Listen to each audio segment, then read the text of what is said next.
আলু এমন একটা সবজি যা সব সময় সবার ঘরেই থাকে। ঘরে মাছ মাংস নেই, কোনো সমস্যা নেই, আলু আর ডিম থাকলেই বানিয়ে নিতে পারবেন এই মজাদার রেসিপিটা। এই রান্নার জন্য আমার অবশ্যই আলু প্রয়োজন, তো আমি কিছু আলু নিয়ে নিয়েছি। আপনাদের সদস্য মতোই আপনারা আলুটা নিয়ে নেবেন, সাথে আমি ডিম দিব। তো যেহেতু বাচ্চারা আসলে সকালে নাস্তার সাথেও ডিম খায়, তাই এই রান্নাটা আমি তেমন ডিম দিব না, মাত্র 3টা ডিম দিয়ে আমি রান্না করব। আসসালামু আলাইকুম, এমএন কুকে আপনাদের স্বাগত জানাচ্ছি। আশা করি ভালো আছেন। আলহামদুলিল্লাহ আমিও ভালো আছি। ডিম এবং আলুটা আমি সেদ্ধ করে নিয়েছি, আর সেদ্ধর পরে আলু এবং ডিমের খোসা ছাড়িয়ে নিয়েছি। এই রান্নাটা খুবই সহজ এবং অল্প সময়েই করা যায়। ডিম এবং আলু সেদ্ধ করতে যতটুকু সময়, রান্না করতে একদমই তেমন কোনো সময়ের প্রয়োজন হয় না। বিশেষ করে ব্যাচেলর ভাইদের জন্য এটা খুবই একটা মজার খাবার, হেলদি খাবার। আলু এবং ডিম একটা স্বাস্থ্যকর খাবার।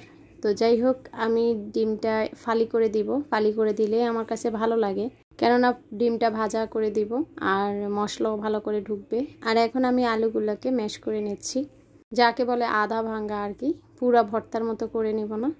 এই তো পুরা আলুগুলা আমার এইভাবে চটকানো হয়ে গিয়েছে। এদিকে কিন্তু আমার ডিমটাও ভাজা হয়ে গিয়েছে। এখন আমি অন্য একটা কড়াইতে তেল দিয়ে দিব। রান্নার রেগুলার আমি এখানে সয়াবিন তেল ইউজ করেছি। তারপর দিয়েছি কিছু পেঁয়াজ কুচি। তো পেঁয়াজ কুচির সাথে আমি এখানে দিয়েছি এলাচ, দারচিনি, তেজপাতা। মশলা হিসাবে ইউজ করেছি এখানে আদা বাটা, রসুন বাটা আর জিরা বাটা। স্পেশাল একটা মশলা দিয়ে আজকে রান্নাটা করব।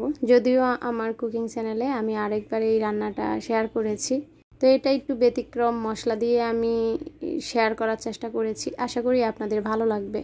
এলাচ, দারচিনি আমি কিন্তু আলাদা দিয়েছি, গোটা দিয়েছি। তারপর একটু জায়ফল, জয়ত্রী সব কিছু এলাচ দারচিনির সাথে পেস্ট করে নিয়েছি, সেটাও দিয়ে দিব। আর এখানে দিয়েছি কিছু পাঁচফোড়ন মশলা। এই মশলাটার কারণে তরকারিটার আলাদা একটা স্মেল আসবে। এই তো এইখানে আমি এলাচ, দারচিনি, লবঙ্গ, তারপর জায়ফল, জয়ত্রী সব কিছু একটু পেস্ট করে দিয়ে দিলাম। মশলাটা কিছুক্ষণ কষানোর পর আধা ভাঙ্গা আলুগুলো দিয়ে দিয়েছি, আর আধা ভাঙ্গা আলুগুলো দিয়ে কিছুক্ষণ কষিয়ে নিয়েছি। বেশিক্ষণ কষাতে হবে না, তরকারিটা রান্না করতে 6 থেকে 7 মিনিটের দরকার। তারপর আমি ঝোলের পানি দিয়ে দিয়েছি। ঝোলের পানিটা এমনভাবে দিবেন, একদম বেশি না, একদম কমও না। ডিমটা দিব, তারপর যখন মাখো মাখো হয়ে যাবে তখন আমি এটাকে উঠিয়ে ফেলবো। এই তো তরকারিটা ফুটে গিয়েছে, তখনই আমি সিদ্ধ ডিমগুলো এখানে অ্যাড করেছি। আবারও বলছি, এই তরকারিটা রান্না করতে শুধু সিদ্ধ আলুরই দরকার, সাথে তো ডিম অবশ্যই আছে। ঘরে থাকা কিছু মশলা দিয়েই আপনি মজাদার এই তরকারিটা রান্না করে নিতে পারেন।